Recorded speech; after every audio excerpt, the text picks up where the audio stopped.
Halo guys, welcome to Pojok Foto. Hai semuanya, jadi gue sama Fadel hari ini bakalan mau nemani kalian di episode Pojok Foto kali ini. Iya, Kita sebagai perlu co-host ya. kenalan gak sih dulu? Coba. Jadi halo semuanya, gue Putu Pradika Putri Widyastari dan ini Muhammad Fadel Darmawan sebagai partner dari Pia ini. Iya. Kita adalah host kali ini dan akan lihat kalian nanti di episode-episode lainnya juga. Bener banget, bakal sering ketemu kita. Tapi sebelum itu juga kita harus kenalan dong dengan tim-tim Pojok Foto lainnya. Ya bener banget, ada siapa aja sih tim-tim kita sekarang yang baru-baru? Kalau nggak salah sih pertama ada Kak Nagata nih sebagai sound director, ada Kak Adeline sebagai managerial area. Dan juga ada Kak Joseph sebagai creative director dan ada Kinan sebagai marketing director. Wih rame ya? Iya, Rame banget. Ada 6 ya sekarang anggota Pojok Foto. Mungkin kalian nanti lihat kita aja ya, tapi pasti di beberapa behind the scenes kalian akan lihat beberapa anggota-anggota kami ini yang Bener banget. Tenang guys. Jadi, Pia, lo tau gak sih hari ini tuh bulan apa sih? Bulan Januari tanggal 26 ya. 26 Iya. Januari, bener banget. Yang dekat-dekat itu ada acara apa ya, Del? Yang hari spesial, kira-kira apa ya? Hari apa ya tuh yang hari spesial? Valentine. Oh iya, 14 Februari nggak Iya, sih? waktunya untuk mengasih cinta kepada pasangan-pasangan kalian. Lo udah ada kepikiran nggak sih mau ngasih coklat ke siapa? Ada deh. Tapi nih di Indonesia mungkin 14 Februari itu ada arti lain ya. Apa sih Pia kelihatannya? Ada hari spesial nggak sih di Indonesia yang nggak cuma ngasih coklat nih di Indonesia teman-teman, tapi memberikan suara. Aduh, waktunya Karena kita pemilu. punya pemilu. Nah, kalau di Toronto sama Indonesia bedanya apa sih Pia untuk waktu pemiluan? Jadi kalau di Indonesia itu pemilunya kan tanggal 14 Februari ya, pas hari Valentine. Tapi kalau di Toronto itu pada hari Sabtu tanggal 10 Februari 2024 itu nanti bertempat di Kajari Toronto ya, Jalan 129 Jarvis Street, dan itu dibuka dari jam 8 sampai jam 6 gitu. Kok bisa sih Pia? Tanggal 10 kita kan harusnya sama ya tanggalnya sama Indonesia. Enggak dong, jadi kalau misalnya di luar negeri mereka itu belum tentu punya hari libur yang sama kayak kita. Karena kalau di Indonesia mah pemilu kan hari libur nasional ya. Tapi kalau di luar negeri belum tentu pas tanggal 14 itu mereka dikasih libur satu hari libur gitu. Jadi kita nggak bisa kita nggak bisa ngadain pas banget tanggal 14. Kita harus ngadainnya dikasih waktu seminggu sebelum pemilu. Tapi tenang aja, karena penghitungan suaranya bakalan dilakuin serentak dengan PPLN seluruh dunia dan PPS seluruh Indonesia gitu. Benar, teman-teman. Nah, untuk warga Toronto dan warga yang di luar negeri nih, ya mungkin ada beberapa daftar pemilu nggak sih yang kita ada beberapa jenisnya gitu. Kalau kalian bingung ya. Jadi kalau misalnya kita yang berhak memilih itu ada 3 jenis nih, Del. Ada daftar pemilih tetap. Nah, kalau daftar pemilih tetap itu tuh dia bisa memilih dengan metode pos atau TPSLN. Jadi dia bisa langsung datang, kalau nggak gitu mengantarkan lewat pos. Nah, yang DPT ini tuh udah ditetapkan ya guys dari tanggal 21 Juni 2023 kemarin. Dan yang pemilih ini bisa langsung datang ke tempat pemilihan sesuai jam buka TPSLN. Gitu.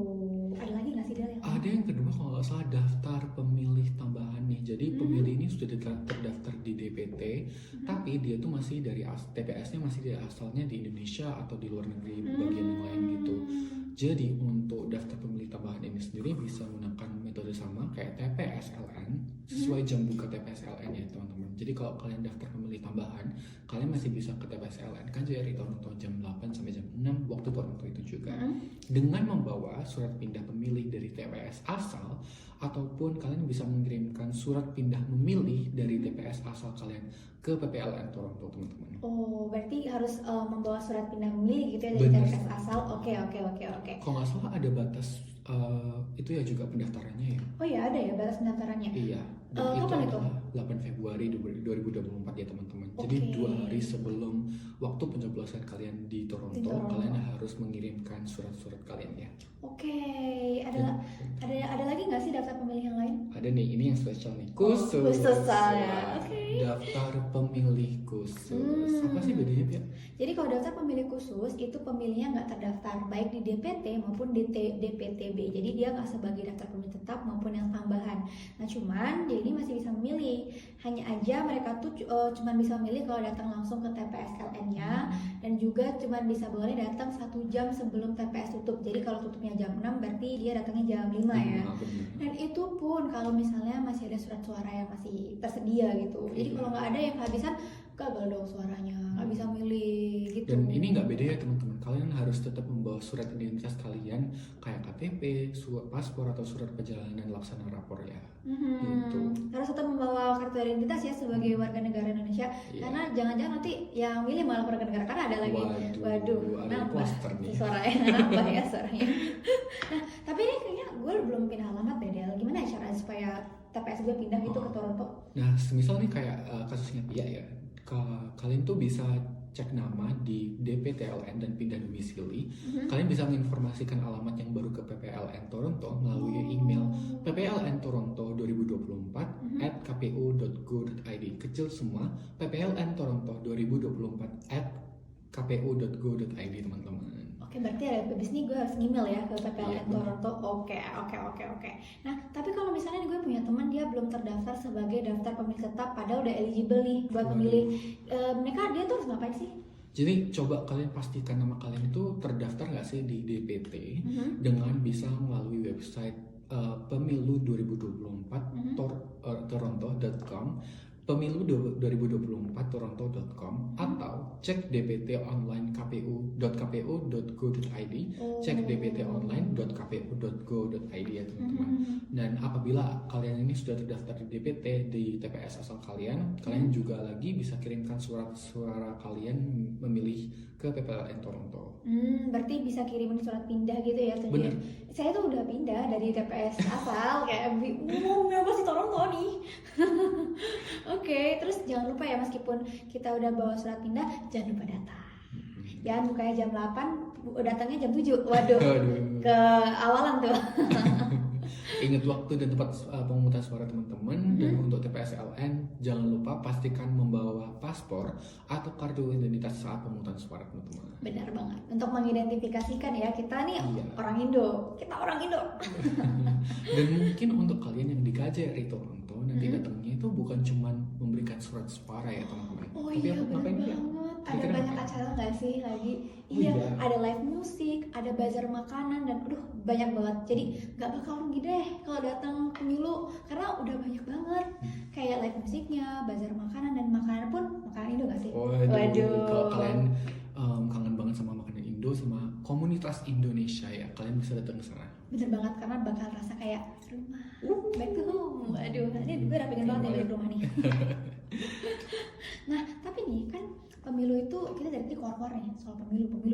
Tapi apa sih pentingnya pemilu gitu kan? Kayak kenapa sih pemilu tuh penting banget bagi bangsa Indonesia? Ada sejarahnya nggak sih, Del? Ada. Jadi sebelum kita memilih pasti kita harus mengetahui dulu ya kenapa sih pemilu itu ada. Nah, kalau kalian boleh tahu, itu pertama kali pemilu diadakan itu waktu Kabinet Burhanuddin Harahap di tahun 1955 ya teman-teman. Dan itu digunakan untuk memilih DPR dan Dewan Konstituante gitu teman-teman. Mungkin partainya yang ikut waktu itu kalian ingat beberapa ya, kayak PNI, IPKI, PRN, GBPS, PIRH Zairin, dan lain-lain juga. Oh, berarti dari tahun 1955 udah ada ya gitu ya pemilu ini. Makanya penting banget nggak sih buat Indonesia? Ya nggak sih, sebagai negara demokrasi pemilu itu penting nih buat kita teman-teman. Iya, tapi kelihatannya ada bedanya deh antara pemilu 1955 dan sekarang ya. Oh iya, ada bedanya. Apa tuh bedanya? Jadi kalau pemilu 1955 itu menggunakan proporsional tertutup teman-teman, di mana kalau nggak salah ya kita memilih partai mereka sendiri dan partai kemudian akan memilih calon-calon di mana akan menjadi presiden dan wakil presiden mereka. Tapi di era sekarang di mana demokrasi itu lebih terbuka, kita menggunakan proporsional terbuka. Di mana kita itu memilih calon langsung dan kemudian partai koalisinya akan mendukung calon tersebut gitu. Oh gitu, berarti lebih ini ya, lebih banyak yang dicoblos ya, karena nanti kita buka, kalau dulu kita buka, wah ada logo partai nih. Kalau yang sekarang kita buka, wah caleg-calegnya nih. Iya. Wah. Jadi nggak ngasih semua tentang coklat doa waktu Valentine, tapi juga menyoblos dan ngasih coklat ngasih kepada ngasih coklat ya kepada coklat. kepada pilihan kita di legislatif dan maupun presiden ya. Benar sekali. Kita milih presiden ya sekarang. Iya Kan milih presiden. Berarti ini penting banget loh pemilunya guys. Waduh, ini udah memperkuat banget ya argumen kenapa kita nggak boleh golongan putih atau golput. Kita harus memilih. Tapi ada nggak sih dasar hukum yang melarang kita untuk golput? Ada masalah di UUD nomor 7 tahun 2017 itu menyebutkan kalau sarana kedaulatan rakyat untuk memilih anggota DPR, DPD, presiden dan wakil presiden untuk memilih anggota Dewan Perwakilan Rakyat Daerah, di mana kalian tuh harus tahu demokrasi diterapkan dengan partisipasi rakyat melalui pemilihan calon dan partai dengan agenda yang memberikan dampak baik bagi tiap rakyat, teman-teman. Jadi kalian sebagai penggerak roda ekonomi dan penggerak bangsa ini sendiri, kalian tuh memiliki hak memilih untuk kemudian change negara kalian untuk yang lebih baik, mengembangkan negara-negara kalian gitu. Berarti dari undang-undang sendiri itu sebenarnya bukan yang nggak ada larangan buat golput, tapi ya ngapain juga gitu kan golput guys, karena ini tuh sarana demokrasi kita. Bener. Sarana kita menyuarakan suara kita dengan memilih calon yang tepat yang sesuai dengan kebutuhan kita, sesuai dengan visi misi kita gitu ya. Apalagi nih guys, fun fact kalau sekarang di pemilu 2024 itu ada banyak banget Gen Z ya, kayak kita nih Gen Z yang bakal menjadi pemilu pertama kita. Jadi kalau pemilu pertama aja udah golput, waduh gimana cara kita jadi generasi penerus bangsa? Iya, sebagai generasi yang paling kritis, kita itu harus menjadikan pemilu ini sebagai ajang kita memilih masa depan kita yang lebih baik gitu ya teman-teman. Setuju banget. Maka dari itu kita sebagai penggerak bangsa dan badan masa depan negara harus memilih. Benar, nggak boleh golput. No, bener banget. Nah, tadi kita udah bilang pemilu nggak boleh golput, kita harus milih gitu. Siapa sih yang kita pilih? Waduh. Iya, gue kepo juga sih siapa sih yang kita pilih, presiden dan wakil presiden. Paslon kita nih siapa aja gitu Iya, kan ya. bener. Nah, tapi ini kita bakalan sharing nih teman-teman, siapa aja sih calon-calon kita. Cuma disclaimer dulu, kalau ini urutannya berdasarkan nomor urut KPU ya. bukan sesuai dengan kita ya. Bukan bermaksud sama sekali. Iya, bukan bermaksud ngeranking nih, tapi emang dari KPU-nya nih nomor urutnya. Jadi ada 3 paslon ya di sini. Paslon nomor urut 1 itu terkenal dengan Slepet dan Amin. Namanya unik ya? Iya, namanya unik banget, Slepet dan Amin gitu. Jadi dia adalah paslon dari Pak Anies Rashid Baswedan dan Pak Muhaimin Iskandar. Wow. Kalau boleh tahu nih, Pak Anies Baswedan kalau nggak salah ada background di akademisi banget ya? Iya, betul banget. Jadi beliau ini, Pak Anies Rashid Baswedan itu lulus dari Sarjana Ekonomi UGM, dan dia tuh dapat beasiswa S2 ke Maryland University dan Northern Illinois University gitu. Dan gelar PhD-nya juga di bidang ilmu politik. Wow, jadi kita itu ada beberapa relate banget ya dengan sebagai anak beasiswa yang merantau ke luar negeri. Iya benar banget nih. Ya waduh. Dan gitu. backgroundnya ini kayak ngelihatin banget kalau beliau itu sangat fokus di bidang politik ya teman-teman. Benar. Dan kelihatan bisa diaplikasikan itu kelihatan di gagasan-gagasan mereka gitu. Tapi nanti sebelum itu gue kepo sih karir politiknya Pak Anies ini gimana sih? Jadi karir politiknya Pak Anies itu unik teman-teman. Dia tuh dimulai dari menjadi juru bicaranya Pak Jokowi dan Yusuf Kala waktu pemilu 2014 dan 2019. Terus dia sempat tunjuk juga jadi Menteri Pendidikan sebelum akhirnya digusung menjadi Gubernur DKI Jakarta gitu. Jadi karir politiknya dimulai dari sejak jadi juru bicara. Udah kelihatan banget nggak sih akademisi? Iya. Karena suka jadi juru bicara gitu. Kalau dari karir politiknya beliau itu ada prestasi apa aja? Bahkan dari sebelum karir politik nih udah ada. Jadi sebelum dia terjun ke dunia politik, dia tuh sudah punya gerakan namanya Gerakan Indonesia Mengajar, di mana gerakan itu mengajak pelajar-pelajar Indonesia gitu untuk jadi pengajar untuk orang-orang yang di masyarakat Indonesia yang di pelosok kayak gitu. Jadi udah sebelum terjun itu udah punya kontribusi aktif gitu loh. Iya, apalagi ke daerah-daerah yang pelosok gitu teman-teman. Jadi beliau itu benar-benar concern kepada informasi yang disebarkan dan kedaulatan kepada orang-orang yang di luar Jawa gitu teman-teman. Bener banget. Dan cocok banget sama cawapresnya yang juga memulai karir politiknya dari aktivis nih. Jadi Pak Muhaimin Iskandar itu memulai karir memulai karir politiknya ini dari menjadi aktivis reformasi 98. Wow. Cocok sih ya berdua ini, couple ini kayak cocok. Bapak kita ya di reformasi. Waktu itu masih ada. Kita aktif juga deh Bapak kita di reformasi 98. Iya. Pak Muhaimin Iskandar gitu. Bener banget. Dan kalau sekilas tentang Pak Muhaimin Iskandar, dia itu juga Pendidikannya juga gak main-main tau. S1 FISIP UGM dan Magister Ilmu Ekonomi UI. Wah, dua bentuk pendidikan yang merefleksikan sebagai politikus banget ya teman-teman. benar-benar. Dan Pak Muhammad Iskandar nih keturunan keluarga besar pondok pesantren Islam. Jadi dari segi Islamnya juga dia lumayan ini kan keturunan. Religiusnya sangat-sangat mendalam gitu ya. Bener banget, bener banget. Prestasinya Pak Muhammad nih, kira-kira lo tau gak deh? Beberapa sih kalau nggak salah ya, beliau juga fokus terhadap pelindungan TKI di luar negeri dan pengaturan outsourcing gitu teman-teman.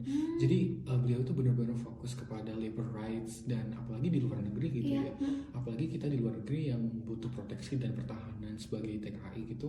Jadi ini benar-benar merefleksikan banget bagaimana beliau tuh paham tentang masalah-masalah. Bukan di Indonesia saja tapi kayak di luar negeri gitu. Di luar negeri juga ya, bener banget. Keluarganya pasti merasa terproteksi banget gitu ya. Bener banget, betul banget. Dan gagasan-gagasannya mereka itu juga bagus-bagus. Ada yang pertama, mereka tuh mau meningkatkan anggaran pendidikan dan daya saing riset, which is ini sangat merefleksikan gitu ya kalau mereka tuh benar-benar into ke bidang pendidikan dan akademisi. Wah, iya bener sih. Apalagi untuk teman-teman nih yang lagi cari-cari dana riset, kelihatannya paslon nomor 1 ini cocok deh buat kalian yang ingin mencoba mengembangkan nih daya-daya riset kalian gitu. Bener banget. Yang kedua, mereka juga mau meningkatkan layanan kesehatan yang andal dan efisien tanpa diskriminasi.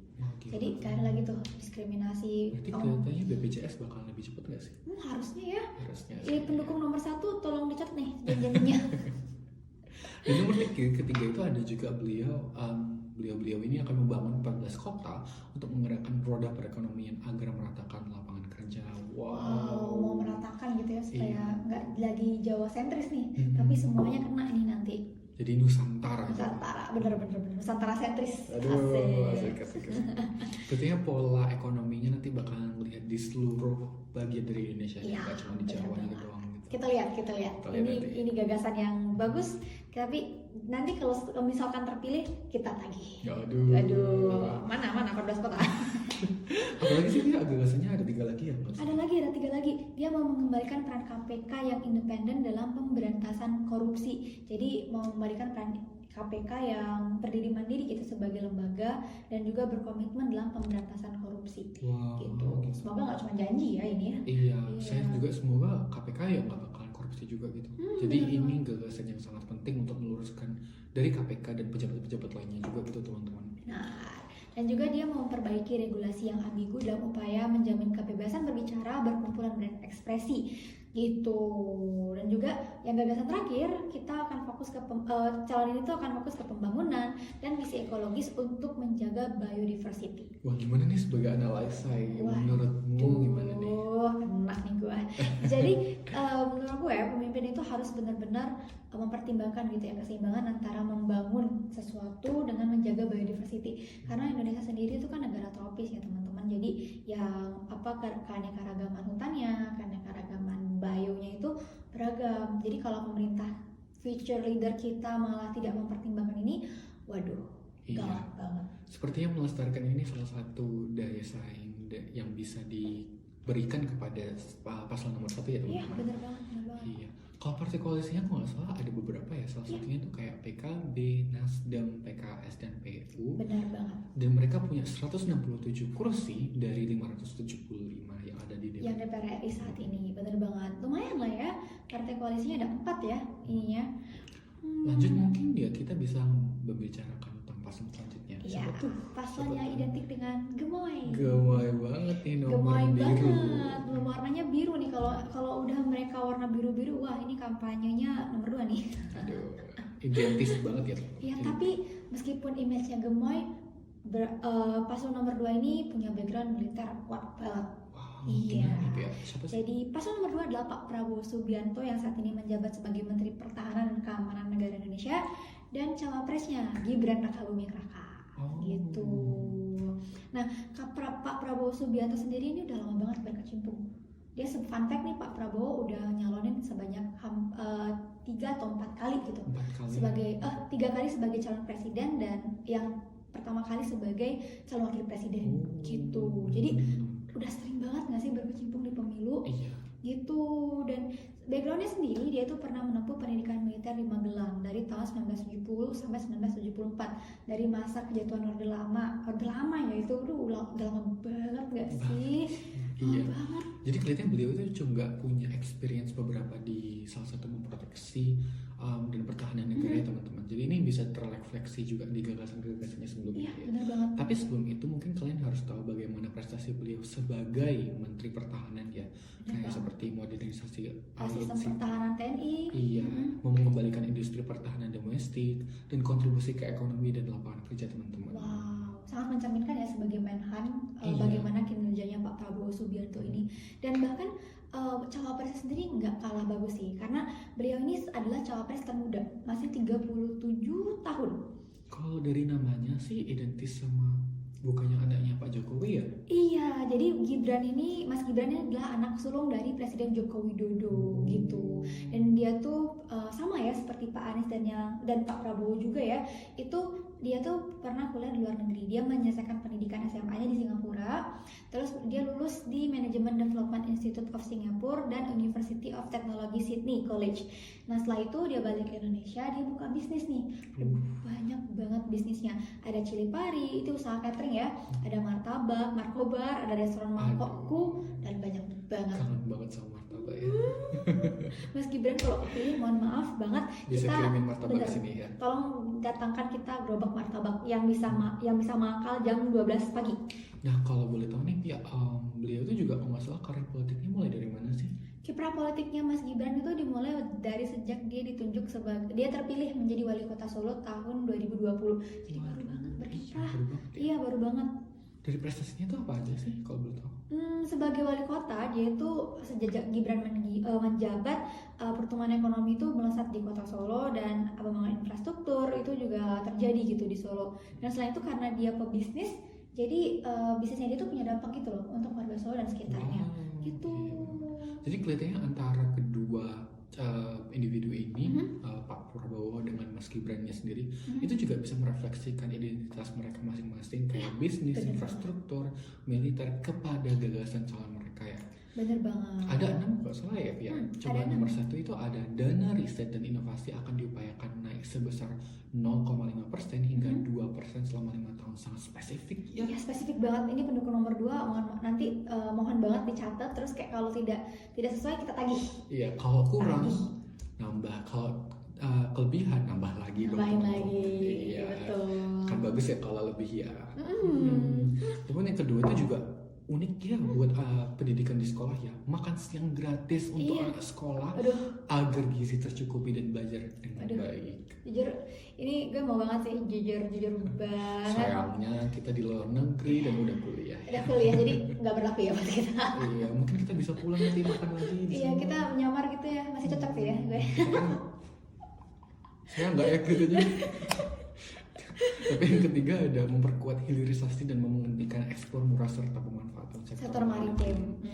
Wah, kelihatannya ini teman-teman untuk paslon kedua ini ingin mengeksplor lebih untuk dana kita biar ekonomi ini lebih naik ya. Iya, biar lebih kita mau memperkuat hilirisasi dan gimana caranya menghentikan ekspor murah, jadi meningkatkan kualitas eksportir kita. Iya, gitu. biar kita tuh nggak cuma dieksploitasi gitu ya sama Iya, negara. benar. Biar nggak impor terus. Iya. Jadi kita ngekspor, impor sejalan Iya, gitu. tapi ini yang paling intriguing teman-teman. Iya. Jadi yang gagasan yang keempat, dia mau menaikkan gaji semua pejabat guna menghindari korupsi serta menjamin untuk tidak mengintervensi KPK. Ini unik banget ya, Iya, ya nggak sih? iya. Kayak dua paslon lain tuh nggak ada gitu yang punya ide seinovatif ini gitu, menaikkan gaji semua pejabat. Baru banget nih. Mungkin ini salah satu solusi yang di upcoming dari paslon 2 ya teman-teman. Bener. Dan kita belum tahu Belum ya juga bagaimana aplikasinya dan gimana hasilnya nanti. Ya, nanti Jadi kalau untuk- pilih siapa, kalau misalnya memang benar bisa menghindari korupsi, bagus banget. Jadi untuk pendukung paslon 2 bisa nanti ditagih Lagi ya, guys. Semua calon nih. Janjinya siapapun yang kepilih, janjinya kita tagih. Gitu. Tapi yang ada 2 lagi nih teman-teman. Yang- Itu mengembalikan dan menjamin kebebasan pers untuk yang bertanggung jawab dan berintegritas sebagai media pengawasan terhadap pejabat dan penguasa. Berarti Interesting ya. balik lagi ya, kita mau mengembalikan kebebasan jurnalistik supaya kita bebas berpendapat, berserikat, karena tekniknya kita negara demokrasi nggak sih? Iya, Harusnya apalagi dengan memang era iya media nih. ya.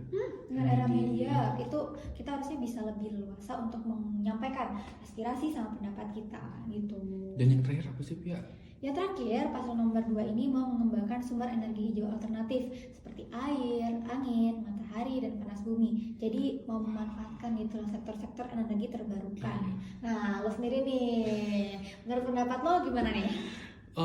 Sepertinya sebagai anak geografi ya, saya sendiri ini sangat unik sih, apalagi ditambahkan dengan pemanfaatan sektor maritim mereka. Ini sangat merefleksikan bagaimana itu mereka ingin memaksimalisasikan dana-dana dan sumber daya alam yang ada di Indonesia ya teman-teman gitu. Dan saya berharap juga untuk sumber energi hijaunya ini bisa diterapin teman-teman. Jadi kita stray dari negara-negara yang mungkin memanfaatkan fossil fuel terlalu banyak dan akhirnya mengurangi sumber daya alam di Indonesia teman-teman. Benar. Semoga gagasan-gagasan ini benar-benar terrealisasikan ya kalau misalkan yang nomor 2 ini terpilih gitu ya. Apalagi dukungan mereka dari beberapa partai itu banyak ya. Banyak banget. Dibandingkan sama yang lain mah mereka double ya. Dibandingkan yang lain tuh cuma 4 guys, yang ini 8 partai koalisinya. Gila banget. Ada PAN, ada Golkar, ada Gerindra, ada Demokrat, ada Partai Garuda, ada Partai Bulan Bintang, ada PSI, dan juga ada Partai Gelombang Rakyat Indonesia. Dan karena sebanyak itu, jadi partai koalisinya sekarang menempati 261 dari 575 kursi di DPR. Hampir setengah ya. Hampir setengahnya bro, bener, makanya. Aduh, unik banget nih. Iya, Gak betul. sabar nih kalau partai paslon nomor 3 gimana ya? Wah, paslon nomor 3 kita harus bahas juga nih ya paslon nomor 3. Jadi yang paslon nomor 3 ini terkenal dengan visi kerakyatannya. Visi kerakyatannya, dan juga sebagai wapresnya sendiri adalah profesor. Oh Iya, profesor, ya? benar, Kalau nggak profesor. salah Prof. Mahmud, iya. Jadi paslon nomor 3 adalah Pak Ganjar Pranowo dan Prof Mahfud MD, gitu. Nah, Ganjar sendiri itu adalah Gubernur Jawa Tengah ya. Dia terpilih menjadi Gubernur Jawa Tengah dari tahun 2013 sampai tahun 2023. Nah, beliau sendiri itu menempuh pendidikan di UGM dan aktif dalam berbagai kegiatan mahasiswa seperti Majestic Organisasi Pencinta Alam. Wah, dia pencinta alam ya ternyata Pak Ganjar ini. Terus pernah ikut pada gerakan mahasiswa nasional dan gerakan Demokrat Kampus atau GEDEK. Wah, jadi kalau kalian gedek ya ngomong Iya, itu ke gedek. gerakan Demokrat Kampus gitu. Oh, okay, sure. Thank you so much.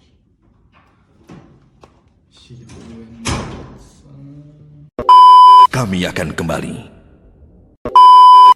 Nah, dari tadi tuh kita udah bahas calon 1 sama calon 2 ya. Padahal kita punya 3 calon nih. Yang terakhir ini terkenal dengan misi kerakyatan dan juga cawapresnya adalah profesor Wah, kok nggak salah Prof. Mahmud. Aduh. Iya, jadi calon ketiga itu adalah Pak Ganjar Pranowo dan Pak Prof Mahfud MD. Nah, Pak Ganjar Pranowo sendiri itu adalah Gubernur Jawa Tengah ya dari tahun 2013 sampai tahun 2023. Nah, Recent banget ya berarti. iya, recent banget, bener-bener baru banget dia. Terus kemudian dicalonkan sama partainya sebagai calon presiden gitu. Nah, beliau ini pernah menempuh pendidikan hukum di UGM dan aktif dalam berbagai kegiatan mahasiswa seperti Majestic Organisasi Pencinta Alam, Gerakan Mahasiswa Nasional, dan Gerakan Demokrat Kampus atau GEDEK. Aduh, jadi kalau kalian gedek ya tinggal gerakan Demokrat Kampus aja. Dan beliau ini melanjutkan S2 di Ilmu Politik UI dan kemudian jadi HRD di PT Prakarsa gitu. Wow, banyak ya pengalaman beliau. Banyak banget. Nah, lo tau gak sih karir politiknya kapan dimulainya? Kalau nggak salah sih ketika terbentuknya partai PDIP ya, Oh. dengan ikut pendukung Megawati waktu itu berhadapan dengan Soehardi, dan beliau itu juga pernah menjadi anggota DPR loh tahun 2004 sampai 2013 gitu. Wow, pernah jadi anggota DPR ya? Iya. Oh, berarti pengalamannya Pak Ganjar ini juga cukup banyak ya dalam urusan kerakyatan dan ketenagaraan bener-bener. Iya, apalagi prestasinya juga kelihatan banget gitu, kayak peningkatan akses pendidikan, pemberdayaan pertanian melalui kartu tani, dan pembangunan infrastruktur teman-teman. Wow. Gimana nih Pak Prof Mahfud berarti nggak kalah jauh ya sama nggak se apa namanya nggak kalah bagus mah Prof Mahfud dari capresnya, namanya juga profesor ya. Iya. Background akademisinya udah kelihatan dari gelarnya aja. Iya. Mereka Prof Mahfud ini udah menempuh jurusan ilmu hukum tata negara di Fakultas Hukum Universitas Islam Indonesia dan double degree Dia ngambil ilmu sastra Arab di UGM juga. Waduh, Gila. double degree. Sepuh banget, gila keluar banget. Saya tuh dia ngambil S2 ilmu politik dan S3 ilmu hukum tata negara di UGM. Gila, dari tadi kita ngomongnya UGM mulu nggak sih? Ya, UGM rasanya banyak yang jadi politikus ya, dari apalagi UGM banyak presiden. banget nih yang keluar jadi politikus. Iya. Nah, tapi Prof. Mahmud sendiri karir hukumnya itu berpuncak waktu dia menjabat sebagai ketua MK, ketua Mahkamah Konstitusi. Dan iya ketua Mahkamah Konstitusi gitu. Dan mungkin karena bagus banget ya karirnya, jadi dia tuh pernah menjabat sebagai pejabat sementara. Ada Menteri Dalam Negeri, Menteri Pendayagunaan dan Aparatur Negara, pernah jadi Menteri Komunikasi dan Informatika. Dan tahun ini pun di Kabinet Jokowi dia menjadi Menko Politik Hukum dan HAM. Jadi dia menjadi Menteri Koordinator di bidang politik, hukum, dan HAM gitu. Beliau ini sangat-sangat sibuk ya teman-teman sebagai menteri. Saya nggak kebayang nih, gue tuh nggak kebayang sama mahasiswanya dia yang mau bimbingan langsung ke Istana Negara tuh. Kita sudah bisa ngomong lagi teman-teman. Iya. Tapi beliau juga kelihatan banget loh teman-teman sebagai prestasi. Itu kelihatan kayak pemberantasan korupsi, mencegah pelemahan KPK, mencabut hak Kejaksaan Agung untuk melarang buku. Oh gila. Dan kelihatannya tuh gagasannya juga merefleksikan kedua paslon ini ya. Iya. Iya benar-benar sangat merefleksikan visi misi kedua paslon ini. Yang pertama dia mau memastikan bahwa setiap keluarga itu minimal punya anak satu yang sarjana.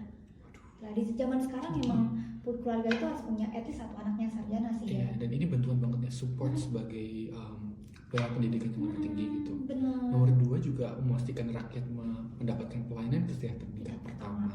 Dan juga mereka itu ingin memfokuskan strategi untuk keluar dari middle income trap secara inklusif teman-teman.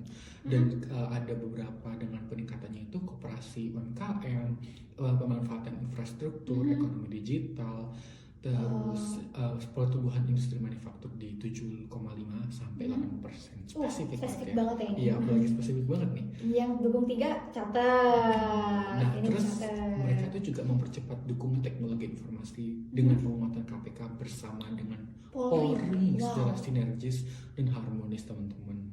Juga mereka itu menjamin kebebasan berpendapat loh, berekspresi, berserikat dan menyebarkan informasi untuk dapat mewujudkan kehidupan sipil yang bebas dan bertanggung jawab. Terakhir apa sih, Pil? Jadi dia tuh yang terakhir dia memanfaatkan energi terbarukan sebagai generator pembangunan yang potensinya sekitar 3.700 gigawatt secara bertahap untuk kebutuhan energi dalam negeri. Wah, sustainability. Iya. Dan ini kelihatannya paslon 3 ini cukup kompetitif ya dengan paslon 1 dan 2. Jelas banget karena sebenarnya masing-masing paslon itu punya kebagusannya masing-masing gitu loh. Jadi kayak kalau kalian mau tahu nih gimana calon-calon kalian dan yang lain-lainnya, kalian bisa refer semuanya ke Bijak Memilih dari ID.